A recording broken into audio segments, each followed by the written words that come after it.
Ready, set, hunt.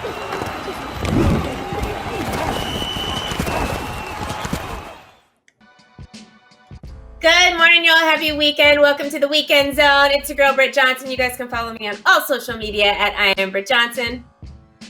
It's your boy, Chris. You can find me everywhere at CK2K. Hey, everybody. It's Jackie Ray. You can follow me everywhere at JRay the Fanatic. All right, guys. So you might not be awake just yet, but I'm about to wake y'all up right now with the new intro for the Jackson State head football coach. Roll that clip.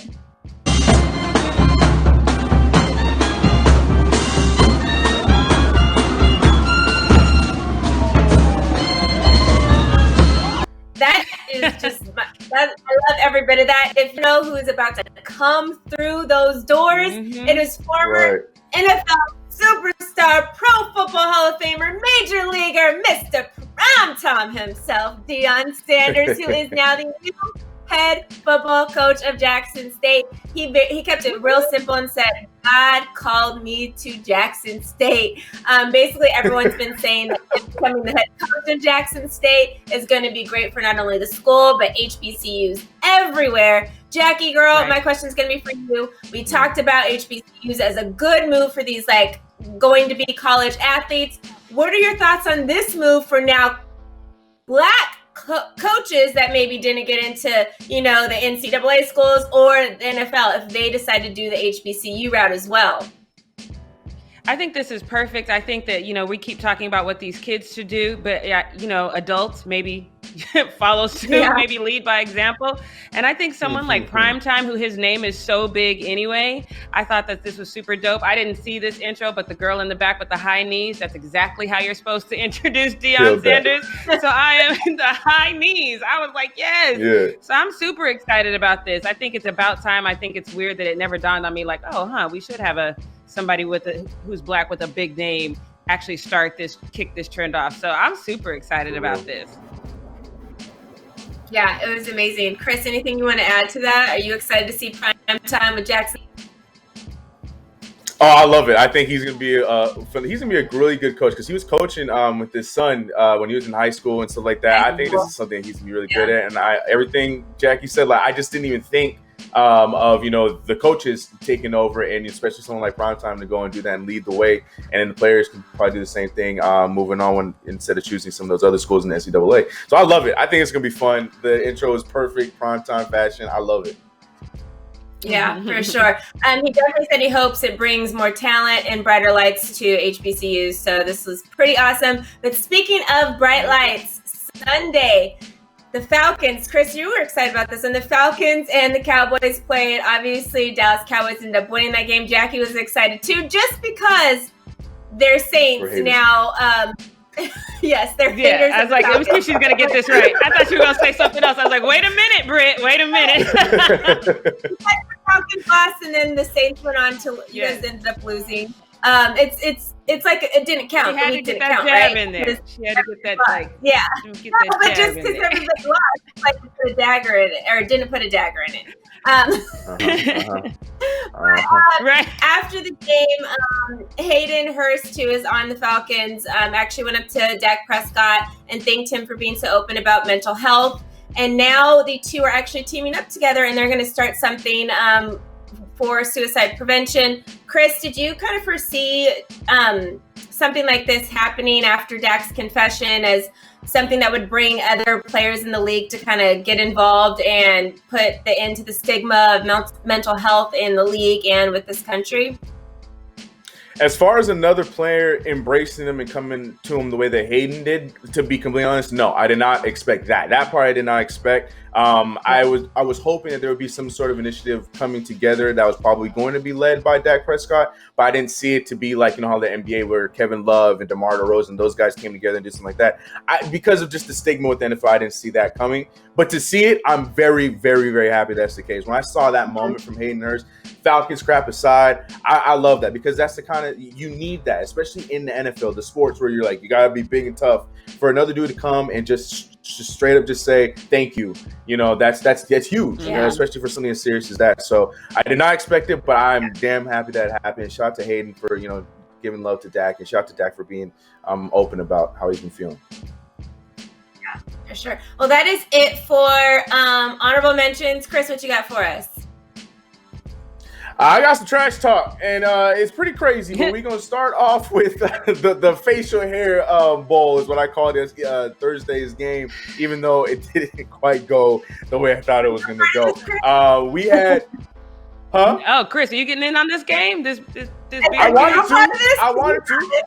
All I'm saying is I'm just happy my man Ryan represented for Team Beard. That's all I'm saying. Well, go ahead, Ryan Fitzpatrick out there representing for Team Beard. But before the game, Gardner Minshew, who you know,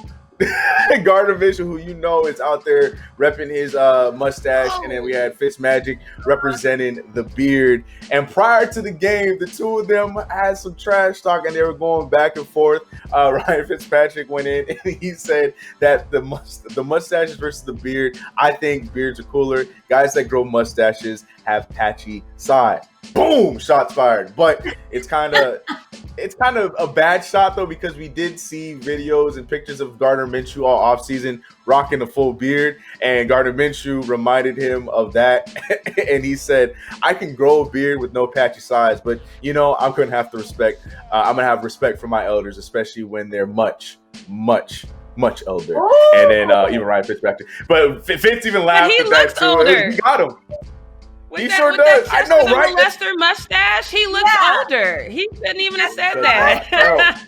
It does not help. Well, it doesn't matter, because fear the beard, because my man Ryan Fitzmagic and the Dolphins went out there and represented for Team Beard and won the game and beat the Jacksonville Jaguars. So take that, mustache growers. Yeah. And I'll move on to that one. Yeah.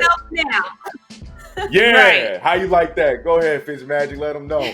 Even though I still do want to see Tua play, but go ahead, Fitz. Get all the play time that you can get.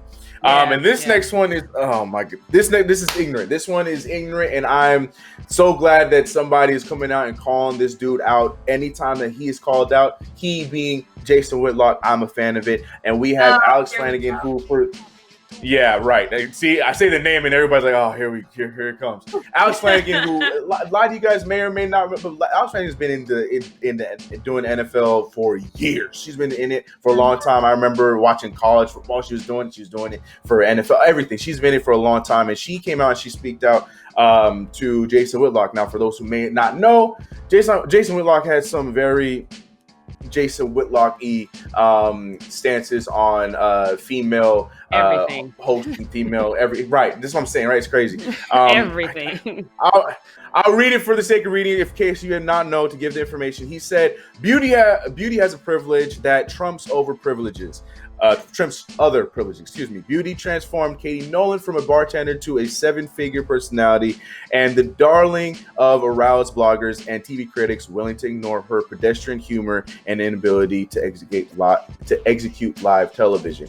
He also went in on Maria Taylor, and it's just not good looks. And of course, there were very, very stupid takes to that, where Alex Flanagan came in and she dropped the mic to let people know that this man is this is nothing new when it comes to Jason. I mean, we all know, but unfortunately, Fox found out late because they only recently let the man go. But Alex Flanagan came in and she wrote in an article. She said this: Jason Whitlock's misogynistic comments regarding ESPN's Maria Taylor and Katie Nolan made me hot in the face. Not only because of the abusive, cruel, and decisive nature of his words, but because it reminded me of the time I was the target of Whitlock's sexist stick.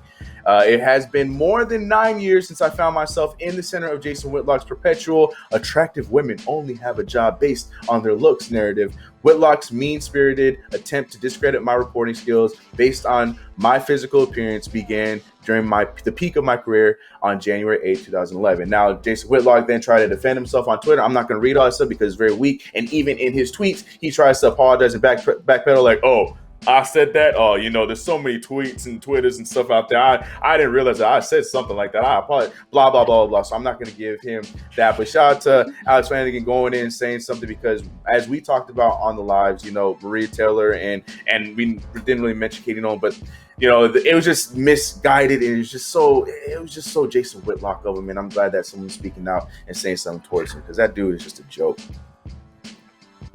How does he explain his career then? Because his reporting is terrible and he's unattractive. So how does he explain him having a job for so long? I need answers. And the answer is we're not going to get. He did a whole article. It wasn't just like a little comment on a tweet. Like I read the whole.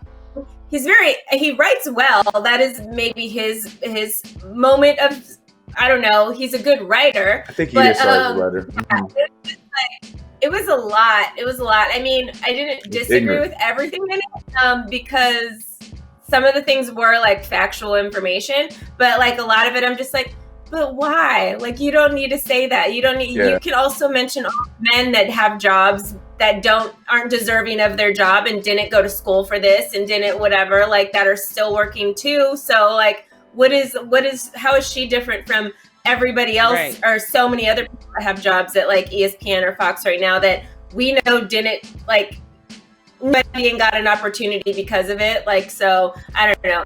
It was kind of crazy. Specifically pinpointed her out and decided to do like this huge art about it. It was kind of crazy. I'm like, do you have a crush on her? Yeah. Is this like this kindergarten? Like, I really like her, so I'm gonna tease her. Yeah, like hit him. Yeah, right. No, I'm not. Oh my God. But Jackie, what we got? Jackie, please tell us we got some clapbacks today, please.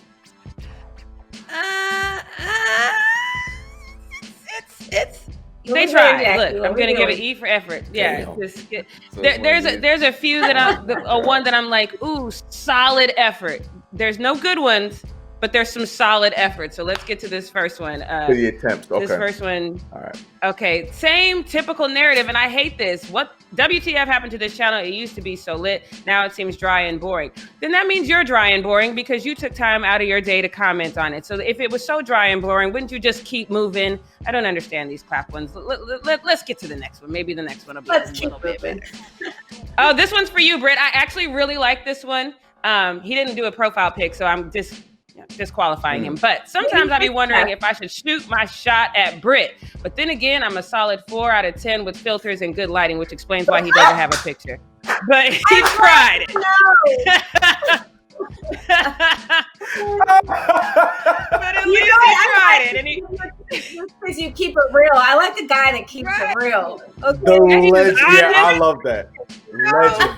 Yes. I was like, I love this. I absolutely love this. So he gets a little bit of a clap for me because he kept it real. All right, so let's get to this next one. We got a lot today, so let's get to this next one. Same narrative. Remember when the Fumble actually had a fan base? Yeah, me too. Shame. But yet you're still here. So we didn't lose one fan at least. Let's move on. Let's get to this next one. All right, this channel is a joke. Imagine thinking LeBron would last 10 seconds in the ring. LeBron is a joke. Covington was speaking the truth, like dislike ratio tells the story. Now, we did have more dislikes on this video. This was when Covington called the woke athletes and then called out LeBron and all that. We did have more dislikes on this than actual likes, but I actually know why. It's because UFC fans were title readers and they assumed that we thought that LeBron could actually beat Covington. That's not what we said. So that's why. Title reader. Right. Yeah, title reader alert. Right. All right, let's get to this next one. This dumbass just said people are overreacting for Bronny smoking weed. Like, bruh, weed is a drug, you idiot. That thumbs down is me. It's a God left this on the earth for me and for you. What are you talking about? That was a Friday reference. Right? I know. Representing for Devin right now. All right, so that's all I got for comment clapback. Good effort. Good solid effort. All right. Yes. Nice try. We're getting there. We don't have enough to get a fire started yet, but before we get a quick, here's our games of the week. I'll start with mine. Mine is going to be Chiefs versus the Ravens because Patrick Mahomes and Lamar Jackson. I need Lamar Jackson to get a little redemption in here. He's been playing good so far. I would like to see him against this Chiefs defense because the Chiefs defense isn't the best. So I really think Jackson will be able to shine in this moment and get back some of that energy that was lost last year after Patrick Mahomes kind of came in at the end of the season, took over, even though Lamar Jackson was still NFL MVP. Yeah. Facts. That's right. That's right. My game of the week this week is going to be Texans versus the Steelers. Now, here's the thing. The Steelers all of a sudden looking like they're a team that wants to compete again because they got Ben Roethlisberger. I am on record as a Roethlisberger, old head Roethlisberger hater, just because I don't think that he's the same quarterback. But he's proven me wrong. And I'm sitting here and taking this L because I want him to prove me wrong. And they've been playing well, but I want to see Deshaun Watson turn it around for that team. Yeah. We know that the Houston Texans are not the best built team. They traded a lot of assets that they needed. They never protect him with his line. But for the sake of Deshaun Watson, I want to see him turn around, and it would be nice to see him turn around against this Pittsburgh Steelers team that's been playing really well. So I want to see this game. Nice. Yeah, so my pick, and I know I'm not supposed to pick my team, but I got my dress on today. So who dat and the Packers. And the reason for that is because if you don't know, Chris and I talked about this on Instagram. Chris is much better off with this than I am. Drew Brees is consistently bad at the beginning of the season. This is unacceptable to me because you are a professional. And if you are a professional who knows you struggle at this time of the year, you need to do better. I don't know what that means for you, Drew, but you need to do better. And I'm so disappointed at his beginning of the season appearances that now he's got to prove himself. I need him to have a humongous game and redeem himself from last week because that was ridiculous. Jackie. Chris is shaking his head like it's not going to happen, but he is a professional. No, from the time he turned 40 years old is when I started to realize that this is just how the first 3 to 4 weeks are going to be. This is how it happens every year, and it's happening again this year. So hopefully we see something right, but we'll see. We're in week No. I thought 40 was the new 30. A week after this, and then we should see Drew back. Hopefully this is the last time. When we see that first 25 plus yard throw, then you know he's back. Here we go. Thank you guys so much for tuning in too. Make sure you tell us what your game of the week is, and we will see you guys next time. Peace.